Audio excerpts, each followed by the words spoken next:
Video को like करें, हमारे चैनल को सब्सक्राइब कर बेल आइकन जरूर प्रेस करें।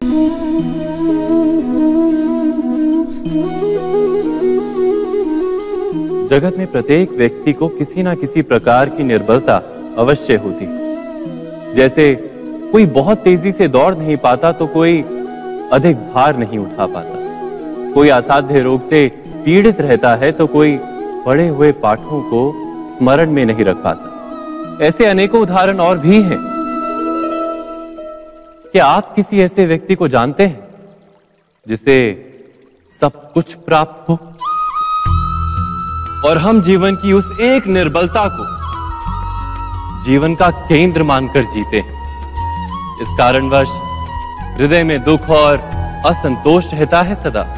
निर्बलता मनुष्य को जन्म से अथवा संजोग से प्राप्त होती है, किंतु उस निर्बलता को मनुष्य का मन अपनी मर्यादा बना लेता है। किंतु कुछ व्यक्ति ऐसे भी होते हैं जो अपने पुरुषार्थ और श्रम से उस निर्बलता को पराजित कर देते हैं।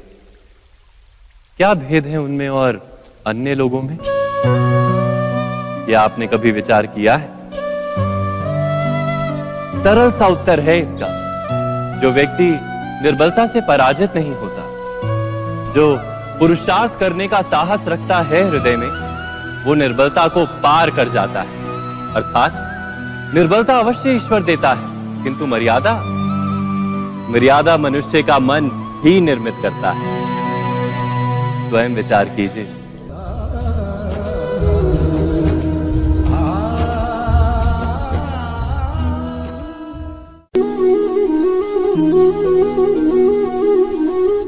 भविष्य का दूसरा नाम है संघर्ष। हृदय में आज इच्छा होती है और यदि पूर्ण नहीं हो पाती तो हृदय भविष्य की योजना बनाता है। भविष्य में इच्छा पूर्ण होगी ऐसी कल्पना करता रहता है, किंतु जीवन ना तो भविष्य में है ना अतीत में। जीवन तो इस क्षण का नाम, अर्थात इस क्षण का अनुभव ही जीवन का अनुभव। पर हम ये जानते हुए भी इतना सा सत्य समझ नहीं पाते। या तो हम बीते हुए समय के स्मरणों को घेर कर बैठे रहते, या फिर आने वाले समय के लिए हम योजनाएं बनाते रहते हैं और जीवन जीवन बीत जाता है। एक सत्य यदि हम हृदय में उतार लें कि ना हम भविष्य देख सकते हैं, ना ही भविष्य निर्मित कर सकते हैं, हम तो केवल धैर्य और साहस के साथ भविष्य को आलिंगन दे सकते हैं, स्वागत कर सकते हैं भविष्य का। तो क्या जीवन का हर पल जीवन से नहीं भर जाएगा? स्वयं विचार कीजिए।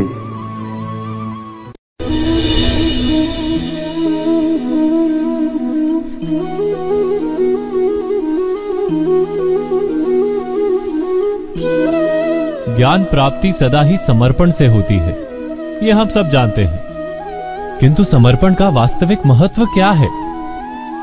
क्या हमने कभी विचार किया?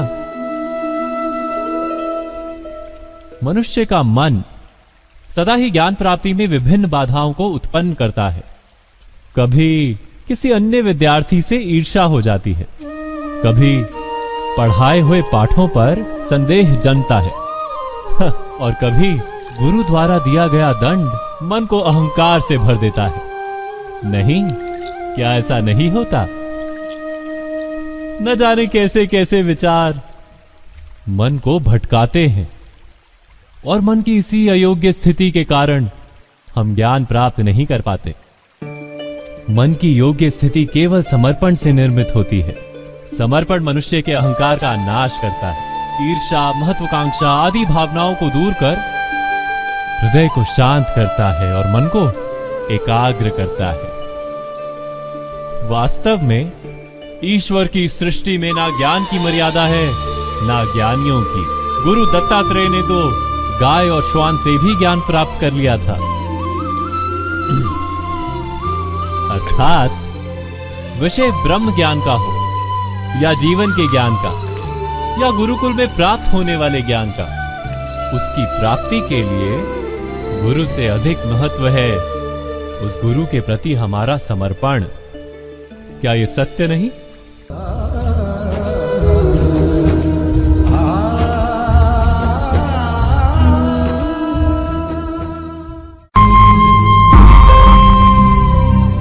प्रत्येक मनुष्य के जीवन में ऐसा क्षण अवश्य आता है जब सारे स्वप्न, सारी आशाएं, सारे दृश्य ध्वस्त हो जाते हैं। जीवन के सारे आयोजन ही बिखर जाते हैं।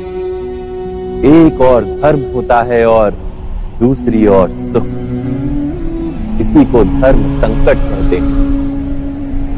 जब धर्म का वहन ही संकट हो और धर्म का त्याग ही सुख हो।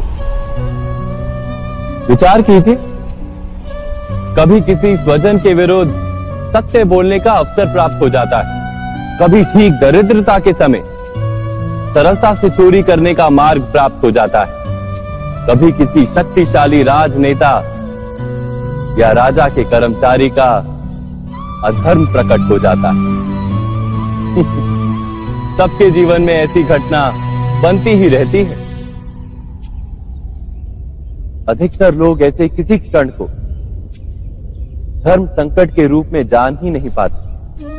हमें किसी प्रकार के संघर्ष का अनुभव ही नहीं होता।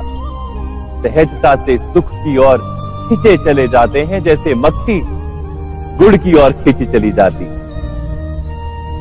वास्तव में धर्म संकट का क्षण ईश्वर के निकट जाने का क्षण होता है। यदि हम संघर्षों से भयभीत ना हो, सुख की ओर आकर्षित ना हो, अपने धर्म पर दृढ़ रहे, तो ईश्वर का साक्षात्कार दूर नहीं।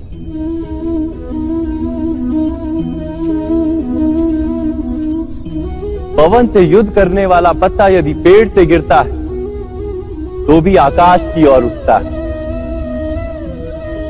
पवन से झुकने वाली घास वहीं भूमि पर रह जाती। अर्थात धर्म संकट से यदि हम संकट को ही टाल दें तो सुख तो मिलता है, जीवन बढ़ता है, किंतु क्या चरित्र नहीं टूटता? क्या आत्मा दरिद्र नहीं हो जाती? क्या ईश्वर से अंतर नहीं हो जाता? स्वयं विचार कीजिए।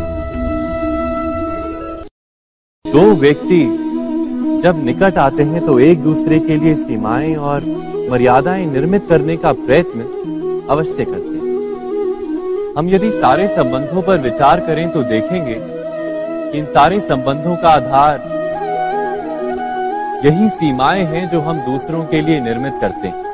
और यदि अनजाने में भी कोई अन्य व्यक्ति इन सीमाओं को तोड़ता है तो उसी क्षण हमारा हृदय क्रोध से भर जाता है।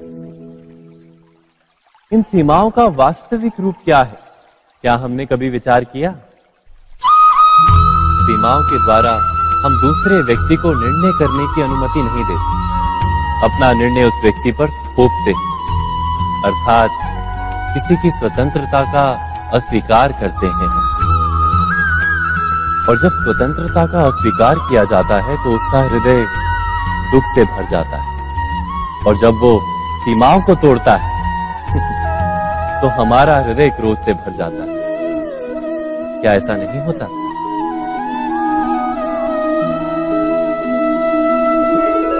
पर यदि एक दूसरे की स्वतंत्रता का सम्मान किया जाए तो किसी मर्यादाओं या सीमाओं की आवश्यकता ही नहीं होती। अर्थात जिस प्रकार स्वीकार किसी संबंध का देह है, क्या वैसे ही स्वतंत्रता किसी संबंध की आत्मा नहीं? स्वयं विचार कीजिए। सबके जीवन में ऐसा प्रसंग अवश्य आता है कि सत्य कहने का निश्चय होता है हृदय में, किंतु मुख से सत्य निकल नहीं पाता। कोई भय मन को घेर लेता है। किसी घटना अथवा प्रसंग के बारे में बात करना या फिर स्वयं से कोई भूल हो जाए उसके बारे में कुछ बोलना, क्या ये सत्य है? नहीं, ये तो केवल तथ्य है। अर्थात जैसा हुआ था वैसा केवल बोल देना सामान्य सी बात है। किंतु कभी कभी उस तथ्य को बोलते हुए भी भय लगता है। कदाचित किसी दूसरे की भावनाओं का विचार आता है मन, दूसरे को दुख होगा ये भय भी शब्दों को रोकता है। तो ये सत्य क्या है? क्या हमने कभी विचार किया है? जब भय रहते हुए भी कोई तथ्य बोलता है तो वो सत्य कहलाता है। वास्तव में सत्य कुछ और नहीं, केवल निर्भयता का दूसरा नाम है। और निर्भय होने का कोई समय नहीं होता, क्योंकि निर्भयता आत्मा का स्वभाव है। अर्थात क्या प्रत्येक क्षण सत्य बोलने का क्षण नहीं होता?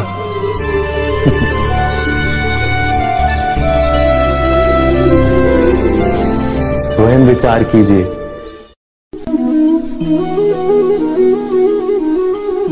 श्रेष्ठता का क्या अर्थ है?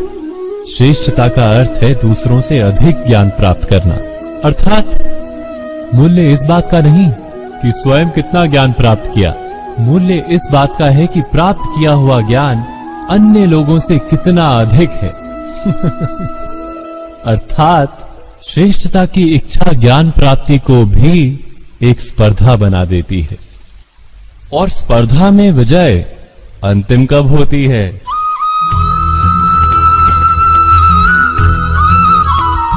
कुछ समय के लिए तो श्रेष्ठ बना जा सकता है, किंतु सदा के लिए कोई श्रेष्ठ नहीं रह पाता।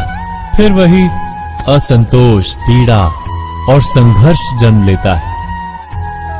किंतु श्रेष्ठ बनने के बदले यदि उत्तम बनने का प्रयत्न करें तो क्या होगा? उत्तम का अर्थ है कि जितना प्राप्त करने योग्य है वो सब प्राप्त करना, किसी से अधिक पाने की इच्छा से नहीं, मात्र आत्मा की तृप्ति हेतु कुछ प्राप्त करना। उत्तम के मार्ग पर किसी अन्य से स्पर्धा नहीं होती, स्वयं अपने आप से स्पर्धा होती है। अर्थात उत्तम बनने का प्रयत्न करने वाले को देर अबेर सारा ज्ञान प्राप्त हो जाता है, बिना प्रयत्न के ही वो श्रेष्ठ बन जाता है। किंतु जो श्रेष्ठ बनने का प्रयत्न करता है वो श्रेष्ठ बने या ना बने, उत्तम कभी नहीं बन पाता।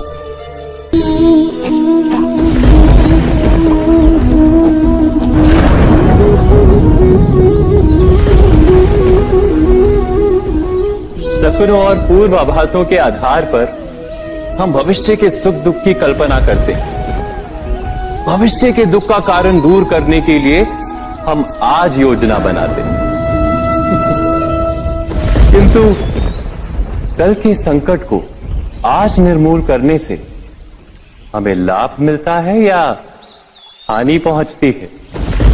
ये प्रश्न हम कभी नहीं करते। सत्य तो ये है कि संकट और उसका निवारण साथ जनते हैं, व्यक्ति के लिए भी और सृष्टि के लिए भी।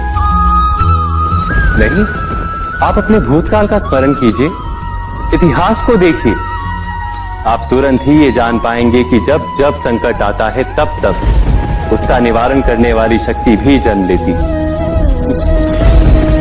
यही तो जगत का चलन है। वस्तुतः संकट ही शक्ति के जन्म का कारण है। प्रत्येक व्यक्ति जब संकट से निकलता है तो एक पद आगे बढ़ा होता है, अधिक चमकता है, आत्मविश्वास से अधिक भरा होता है, न केवल अपने लिए अपितु विश्व के लिए भी। क्या ये सत्य नहीं? वास्तव में संकट का जन्म है एक अवसर का जन्म, अपने आप को बदलने का, अपने विचारों को ऊंचाई पर करने का अवसर, अपनी आत्मा को बलवान और ज्ञान मंडित बनाने का अवसर। जो ये कर पाता है उसे कोई संकट नहीं होता, किंतु जो ये नहीं कर पाता वो तो स्वयं एक संकट है विश्व के लिए। विचार कीजिए।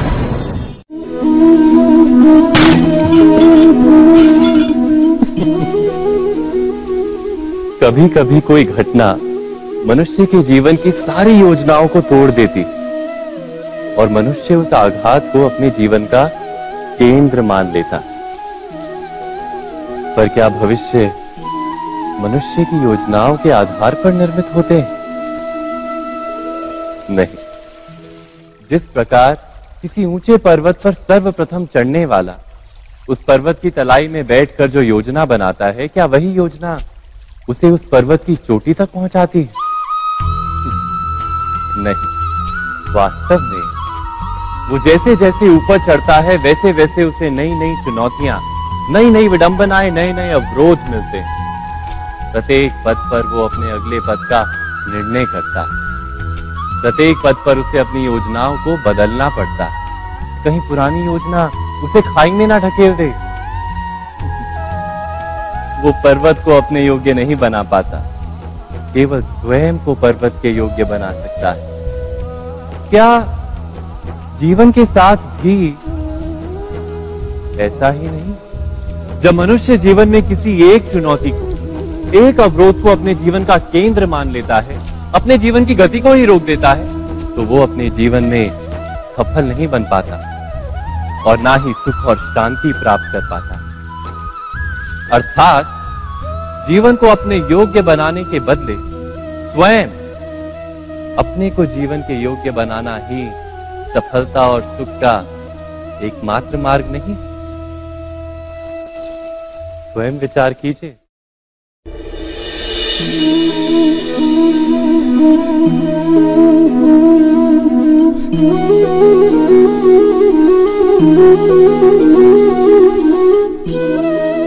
जीवन का हर क्षण निर्णय का क्षण होता है। प्रत्येक पद पर दूसरे पद के विषय में कोई निर्णय करना ही पड़ता है और निर्णय अपना प्रभाव छोड़ जाता है। आज किए गए निर्णय भविष्य में सुख अथवा दुख निर्मित करते हैं, ना केवल अपने लिए, अपने परिवार के लिए भी, आने वाली पीढ़ियों के लिए भी। जब कोई दुविधा सामने आती है तो मन व्याकुल हो जाता है, अनिश्चय से भर जाता है। निर्णय का वो क्षण युद्ध बन जाता है और मन बन जाता है युद्ध भूमि। अधिकतर निर्णय हम दुविधा का उपाय करने के लिए नहीं, केवल मन को शांत करने के लिए लेते हैं।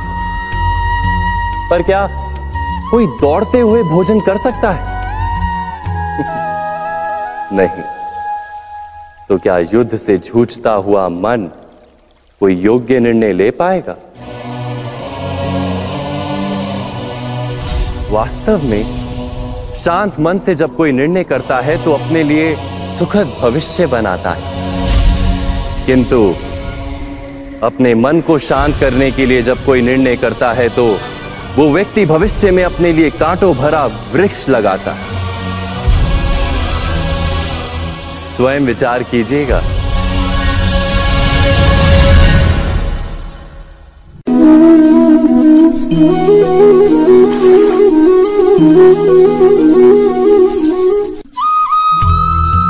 जीवन में आने वाले संघर्षों के लिए जब मनुष्य स्वयं को योग्य नहीं मानता, जब उसे अपने ही बल पर विश्वास नहीं रहता, तब वो सद्गुणों को त्याग कर दुर्गुणों को अपनाता है।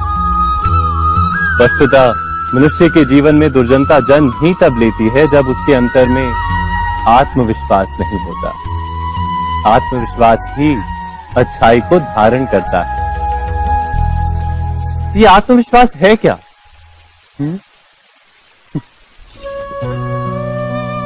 जब मनुष्य ये मानता है कि जीवन का संघर्ष उसे दुर्बल बनाता है, तो उसे अपने ऊपर विश्वास नहीं रहता। वो संघर्ष के पार जाने के बदले संघर्ष से छूटने के उपाय ढूंढने लगता है। किंतु जब वो ये समझता है कि ये संघर्ष उसे अधिक शक्तिशाली बनाते हैं, ठीक जैसे व्यायाम करने से देह की शक्ति बढ़ती, तो प्रत्येक संघर्ष के साथ उसका उत्साह बढ़ता है। अर्थात आत्मविश्वास और कुछ भी नहीं, मन की स्थिति, जीवन को देखने का दृष्टिकोण मात्र है। और जीवन का दृष्टिकोण तो मनुष्य के अपने वश में होता है। स्वयं विचार कीजिए।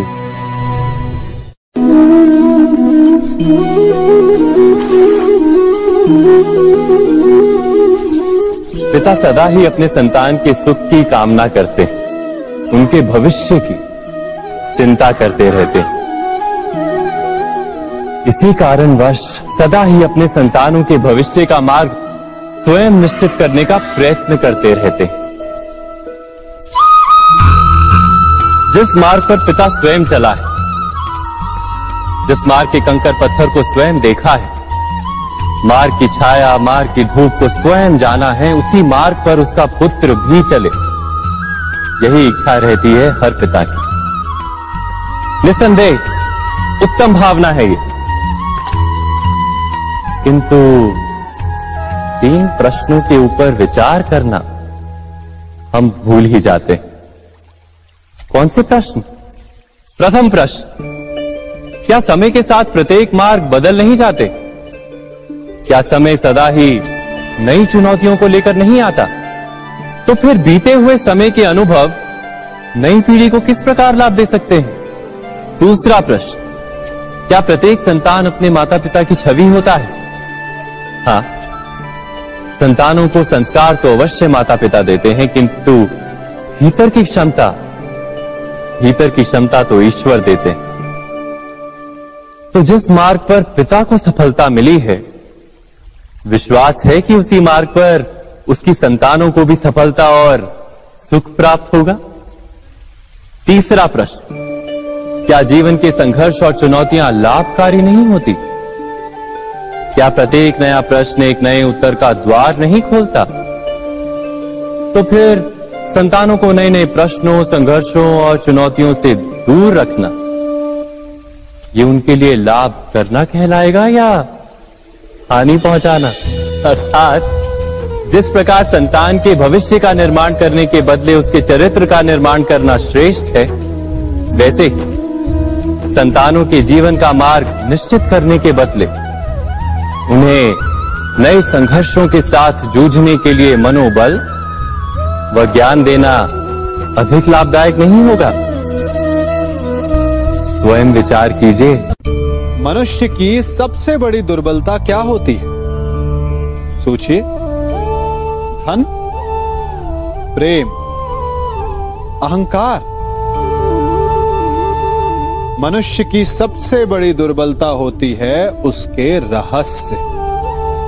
चाहे आप कितने भी शक्तिशाली क्यों ना हो, कितने भी प्रबल क्यों ना हो, परंतु उसके रहस्य उसके नाश की चाबी होती है। इसलिए यदि प्रबल रहना है, शक्तिशाली रहना है, समर्थ रहना है, तो अपने रहस्य को किसी को भी ना बताएं, ना मित्र को और ना ही शत्रु को, क्योंकि समय पड़ने पर कब कौन शत्रु हो जाए ऐसा कहना संभव नहीं। विभीषण को रावण के अमृत कुंड का ज्ञात था, इसीलिए प्रभु श्री राम रावण का वध करने में सफल हो सके। इसलिए उचित यही है कि आप अपने रहस्य को स्वयं तक ही सीमित रखें। मनुष्य जीवन की परीक्षा में सफल होने के लिए क्या नहीं करता? वो परिश्रम करता है, दौड़ भाग करता है, और ये सब करने के पश्चात भी जब उसका काम नहीं बनता तो वो नकल करता है ना? तनिक लौटिए अपने बचपन में, स्मरण कीजिए अपने बचपन की स्मृतियों का।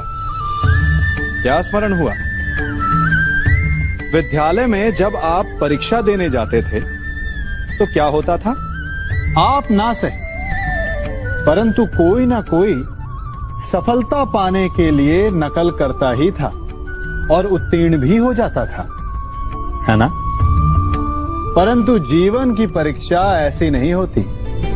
नकल करने वाला सफल नहीं होता।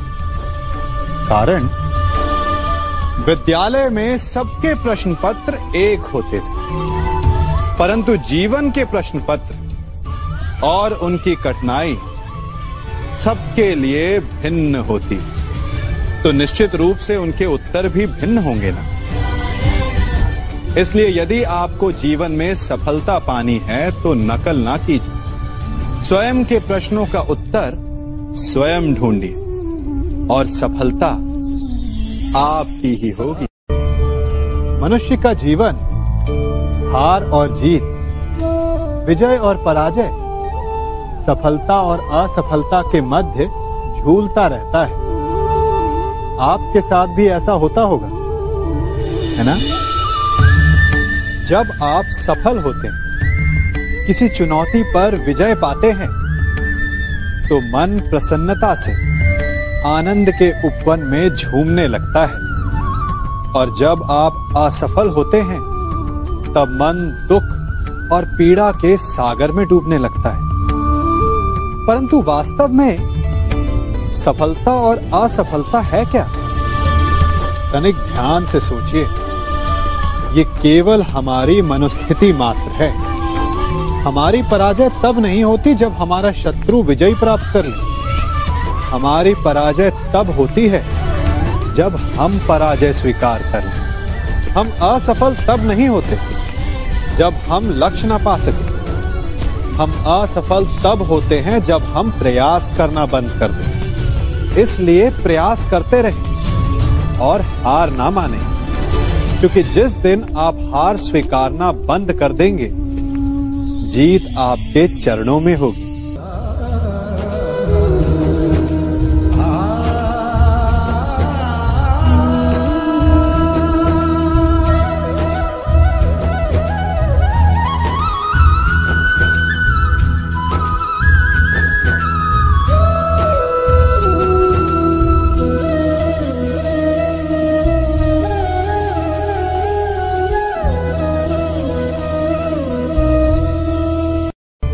आप सबने बरगद के वृक्ष को तो देखा ही होगा। क्या आपको ज्ञात है, बरगद के वृक्ष के बीज का आकार राई से भी छोटा होता है। परंतु बरगद का वृक्ष संसार के महाकाय वृक्षों में जाना जाता है। जब उसका जन्म होता है, तब उसमें वो जटाएं, वो शाखाएं नहीं होती। परंतु जैसे जैसे उसका विस्तार होता है, जैसे जैसे वो अधिक शाखाओं का भार उठाता है, अधिक पत्तियों का सृजन करता है, वैसे वैसे उसकी शाखाएं जटाएं बनकर जड़ तक पहुंचती है और इस वृक्ष को सहारा देती है। ये जीवन का बहुत महत्वपूर्ण पथ है। बिना लोभ लालच शुभ कार्य करें, अन्य लोगों की सहायता करें। धीरे धीरे आपने जिनकी सहायता की, वो आपके सहायक बनते जाएंगे, आपकी जड़ों को और बलशाली बनाएंगे, आयु, मान और आकार बढ़ाएंगे। सहजीवन, सहायता और निष्काम कर्म आपको मृत्यु के पश्चात भी मरने नहीं देगा, आपको अमर रखेगा। हमारा शरीर प्रकृति का एक महान आविष्कार है। इससे जटिल संरचना संसार में और कोई नहीं। हमारा शरीर जितना जटिल है, यदि इसे ठीक से जाना जाए तो इससे अधिक सरल ज्ञान देने वाला और कोई नहीं। हमारे शरीर में 5 इंद्रियां होती हैं, जो हमें भाव, गुण और वस्तुओं का बोध कराती हैं। हमारे पास आंखें हैं, नाक है, स्पर्श के लिए त्वचा है, कान है और जीभा है। सबका भिन्न भिन्न कार्य है।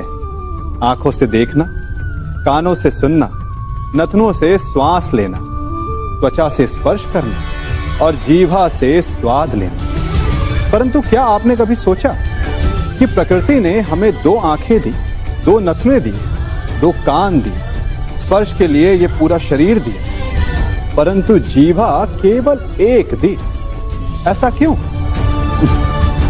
क्योंकि प्रकृति चाहती है कि हम देखें अधिक, सुने अधिक और ज्ञान अधिक अर्जित करें, बोले कम। क्योंकि अधिक वाचाल नाश को निमंत्रण देता है। स्मरण रखिएगा।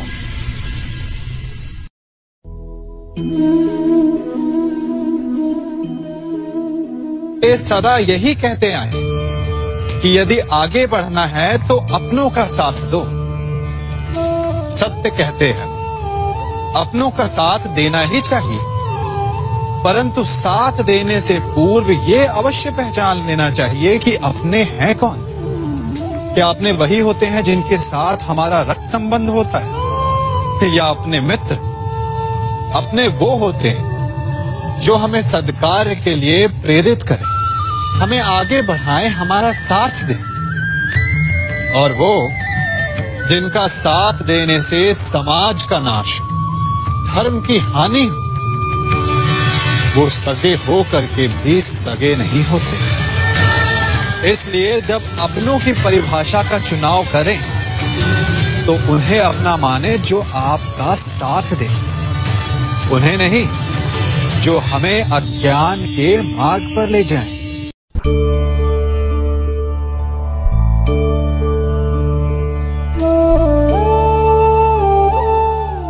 आप जिनसे प्रेम करते हैं सदा उनके समीप रहना चाहते हैं, नहीं चाहते कि कभी अपनों से दूर होना पड़े, बिछड़ना पड़े।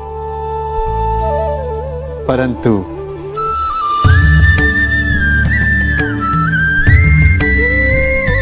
एक समय के पश्चात अपनों से दूर हो जाना उन्नति के लिए आवश्यक है।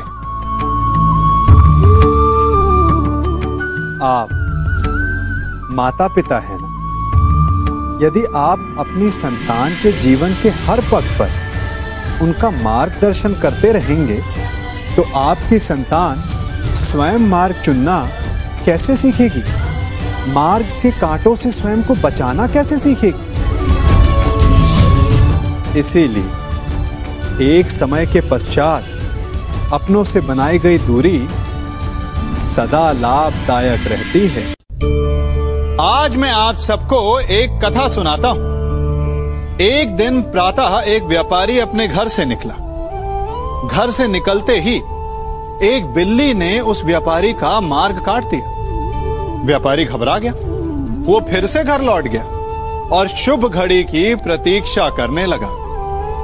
और जब वो पुनः अपने घर से निकला तब वो वाहन जा चुका था जिससे राजा तक पहुंचकर उसे भेंट देनी थी। राजा को भेंट नहीं मिली, राजा क्रोधित हो गए। राजा ने उस व्यापारी का व्यापार बंद करवा दिया। इस कारण व्यापारी क्रोधित होकर घर पर अपनी पत्नी से लड़ बैठा। पत्नी अपने बच्चों समेत मैके वापस चली गई और उस व्यापारी के जीवन में यदि कुछ रह गया था तो केवल अंधकार। और इन सब का कारण वो उस बिल्ली को मानता रहा जिसने उसका मार्ग काटा था। ऐसा ही एक दूसरा व्यापारी राजा को भेंट देने निकला और उस व्यापारी का मार्ग भी एक बिल्ली ने काट दिया। वो व्यापारी तनिक घबराया, परंतु उसने आगे बढ़ना अधिक उचित समझा। राजा तक वो समय पर पहुंचा। उसने राजा को भेंट दी। राजा प्रसन्न हुए और राजा ने व्यापारी को अपना व्यापार बढ़ाने की अनुमति दी, स्वर्ण आभूषण दी। जब व्यापारी घर पर पहुंचा तो पत्नी को आभूषण और अपने बच्चों को देने के लिए वस्त्र थे उसके पास। हर ओर प्रसन्नता थी। समझ रहे हैं ना, दोनों के साथ एक ही प्रकार की घटना हुई, परंतु दोनों की प्रतिक्रिया भिन्न थी। ऐसा ही हमारा जीवन भी है। हमारे जीवन में प्रारब्ध का अपना स्थान है, परंतु उससे कई अधिक महत्वपूर्ण हमारी प्रतिक्रिया, हमारे सोच का प्रभाव है, क्योंकि यही हमारे जीवन को आकार देते हैं। इसलिए अपनी सोच को सकारात्मक रखिए। आपका जीवन सदैव आनंदमय।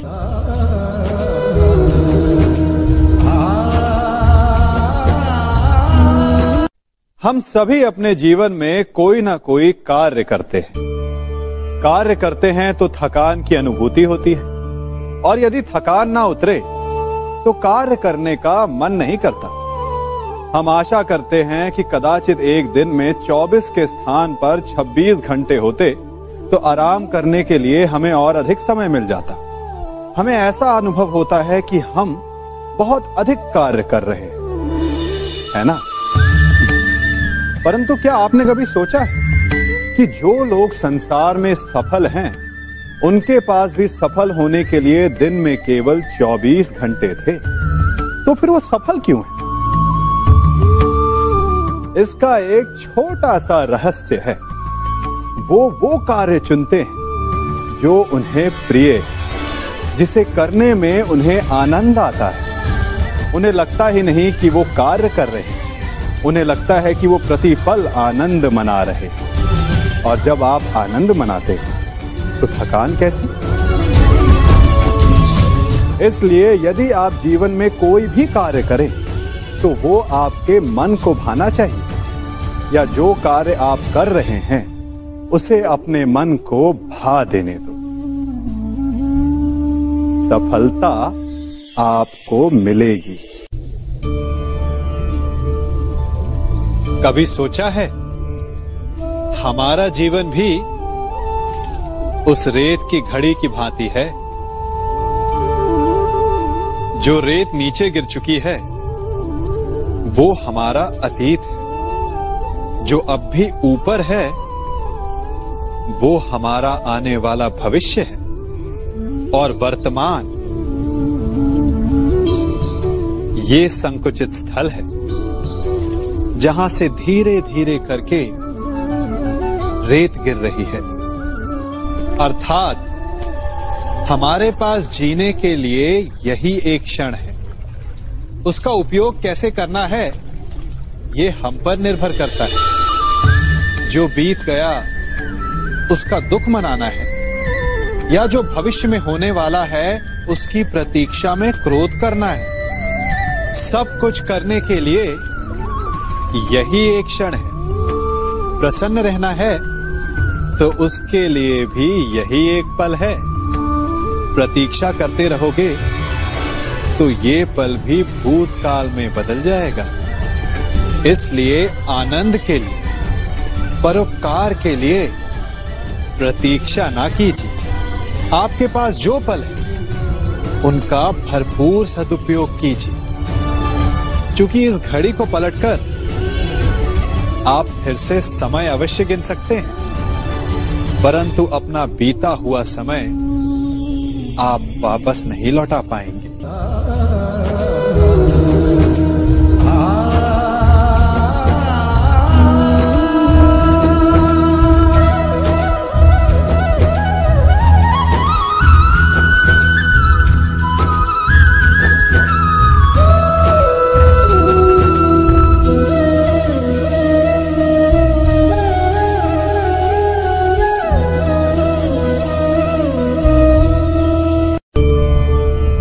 मनुष्य भी बड़ा विचित्र प्राणी है।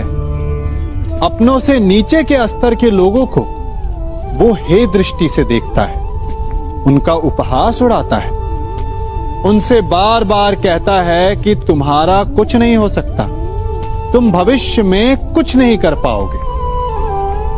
जब मनुष्य के पास धन, संपत्ति, मान होता है तो वो दूसरों का आदर नहीं करता, परंतु वो एक बात भूल जाता है कि उससे भी अधिक शक्तिशाली कोई अस्तित्व में है, और वो है समय। काल काल अपना चक्र कब बदलेगा ये कोई नहीं जानता। समय अपनी करवट कब लेगा ये कोई नहीं जानता। कोयला भी समय के साथ साथ हीरे में परिवर्तित हो जाता है। इसलिए जीवन में कभी भी किसी का भी उपहास नहीं उड़ाना चाहिए।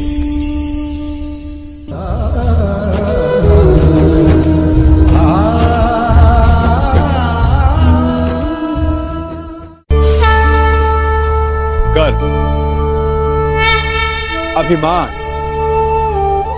और अहंकार, ये तीनों सुनने में एक जैसे लगते हैं, परंतु तीनों का अर्थ भिन्न होता है और परिणाम भी। तीनों का आरंभ प्रेम से होता है। स्वयं से प्रेम, परिश्रम हमारे मन में गर्व को जन्म देता है और सफलता अभिमान जगाती है। यहां तक ठीक है, परंतु जब ये भावना अहंकार बन जाती है तब वो समस्या बन जाती है, क्योंकि सबसे बुरा अंत अहंकारी का ही होता है। परंतु मनुष्य के लिए पहेली यही है कि पहचाना कैसे जाए कि अहंकार जग गया है और उसका दमन आवश्यक है। इसका उत्तर मैं नहीं, आपका मन देगा। जब तक आप स्वयं से प्रसन्न हैं, जब तक आप सबसे ऊंचा उठने का प्रयास कर रहे हैं, तब तक ठीक है। परंतु जब आपके मन में दूसरों को नीचा समझने का भाव आ जाए तो सावधान हो जाइए, क्योंकि यही अहंकार है जो वास्तव में आपको हीन कर रहा है।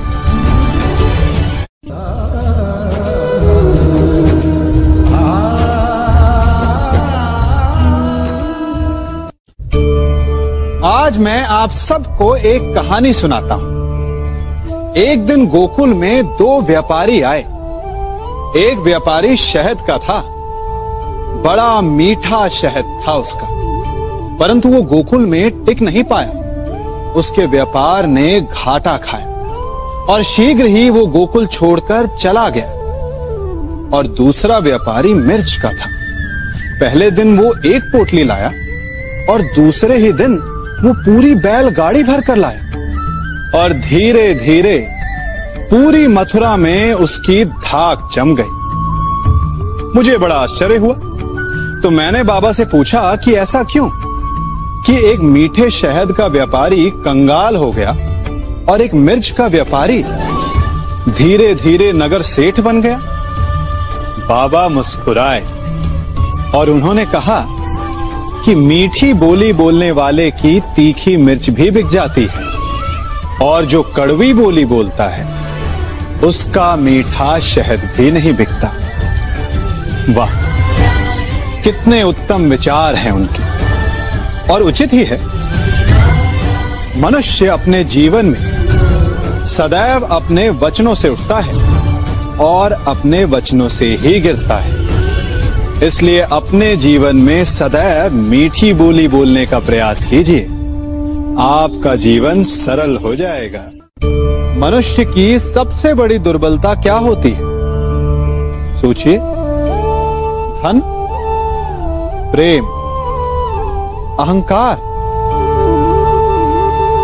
मनुष्य की सबसे बड़ी दुर्बलता होती है उसके रहस्य। चाहे आप कितने भी शक्तिशाली क्यों ना हो, कितने भी प्रबल क्यों ना हो, परंतु उसके रहस्य उसके नाश की चाबी होती है। इसलिए यदि प्रबल रहना है, शक्तिशाली रहना है, समर्थ रहना है, तो अपने रहस्य को किसी को भी ना बताएं, ना मित्र को और ना ही शत्रु को, क्योंकि समय पड़ने पर कब कौन शत्रु हो जाए ऐसा कहना संभव नहीं। विभीषण को रावण के अमृत कुंड का ज्ञात था, इसीलिए प्रभु श्री राम रावण का वध करने में सफल हो सके। इसलिए उचित यही है कि आप अपने रहस्य को स्वयं तक ही सीमित रखें।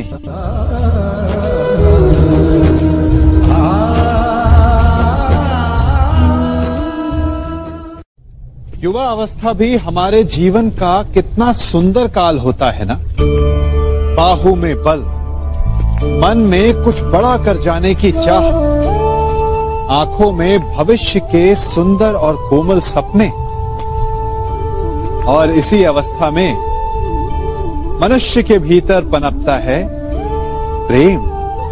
किसी को देखकर उस पर मन मोहित हो जाता है और फिर मनुष्य अपना सब कुछ उस पर न्यौछावर कर देना चाहता है। फिर प्रेम की परिणति होती है विवाह में। क्यों? सबको अपने खट्टे मीठे संस्मरण स्मरण हुआ है ना। परंतु यहीं से अधिकतर माता पिता और संतान के मध्य विचारों का विरोध प्रारंभ हो जाता है। संतान को लगता है कि उसका चुना जीवन साथी ही उसके लिए उपयुक्त है, और माता पिता को लगता है कि संतान अनजाने में भूल कर रही है। संतान का तर्क होता है कि उसे विवाह किससे करना है, ये उसका अधिकार है, और माता पिता का तर्क ये होता है कि अब भी जीवन साथी चुनने की समझ संतान में है ही नहीं। तो इस अवरोध को काटा कैसे जाए, उचित निर्णय कैसे लिया जाए? इसका एक ही मार्ग है, अपने उत्तरदायित्व का भान और अपनों से बड़ों के मापदंडों का भान। विवाह करने से पूर्व ये जान लेना आवश्यक है कि विवाह केवल अपने प्रेम को पाने का मार्ग नहीं है, अपितु विवाह से जीवन का एक नया द्वार भी खुलता है, और हर नए जीवन के साथ नए उत्तरदायित्व भी होते हैं। और यदि इन उत्तरदायित्वों को समझकर निर्णय लिया जाए तो विश्वास कीजिए, आपका दाम्पत्य जीवन आनंद से भरा रहेगा, और आपको कभी यह पछतावा नहीं होगा कि आपने कोई अनुचित निर्णय लिया।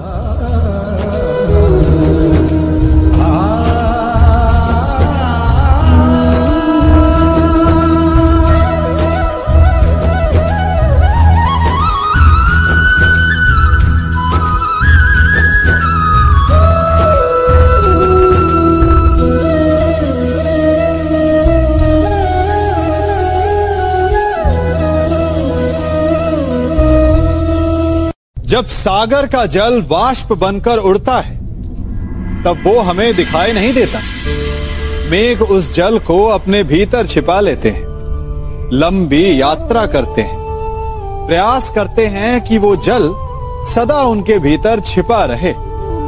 परंतु जब वायु का वेग उन्हें उड़ाकर किसी पर्वत से ले जाकर के टकरा देता है, तब उन मेघों को बरसना ही पड़ता है, क्योंकि यही नियति है, यही प्रकृति है।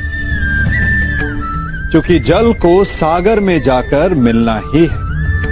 ठीक ऐसा ही हमारे साथ भी होता है। हम सत्य को अपने मन के मेघों में चाहे जितना छिपाने का प्रयास कर लें, परंतु समय की आंधी उसे वास्तविकता के पर्वत से ले जाकर के टकराकर हमारे समक्ष ले ही आती है। जिस भय के कारण आप सत्य को सामने नहीं लेकर आना चाहते, एक दिन वही भय हमारे समक्ष आकर खड़ा हो जाता है, और फिर हम लाचार हो जाते हैं, क्योंकि हमने उस भय का सामना करने की तैयारी नहीं की होती। इसलिए सत्य से भागे नहीं, उसे छिपाए भी नहीं, उसे स्वीकार करें। भविष्य की बड़ी विपत्ति से बच जाएंगे।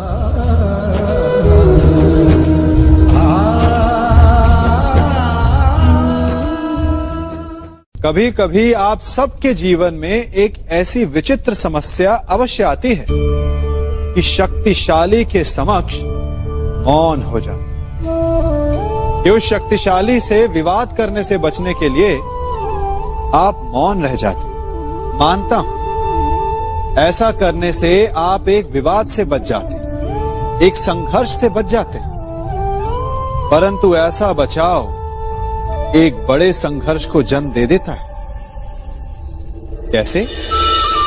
हमारा मौन रहना अनजाने में उसका समर्थन बन जाता है, और वो स्वयं को अधिक शक्तिशाली अनुभव करता है, और यहां से हमारा दमन प्रारंभ हो जाता है। एक के बाद एक हम अन्याय में अनचाहे रूप से सम्मिलित होते चले जाते हैं। तो इसका तोड़ क्या है? ये समझने के लिए ये जानना आवश्यक है कि ऐसी कौन सी बात है जो आपको विरोध करने से रोकती है। ये सामने वाले की शक्ति नहीं जो आपको रोकती है, ये आपके भीतर छिपा भय है जो आपको रोकता है। हाँ, कभी कभी भय आपकी सुरक्षा अवश्य कर सकता है, परंतु साथ साथ ये भी जानना आवश्यक है कि ये भय ही है जो आपको मौन भी रखता है। इसलिए अपने मन से भय को निकालिए और खुलकर अनीति का, अन्याय का विरोध कीजिए और फिर देखिएगा आपका मन कितना मुक्त, कितना हल्का अनुभव करेगा।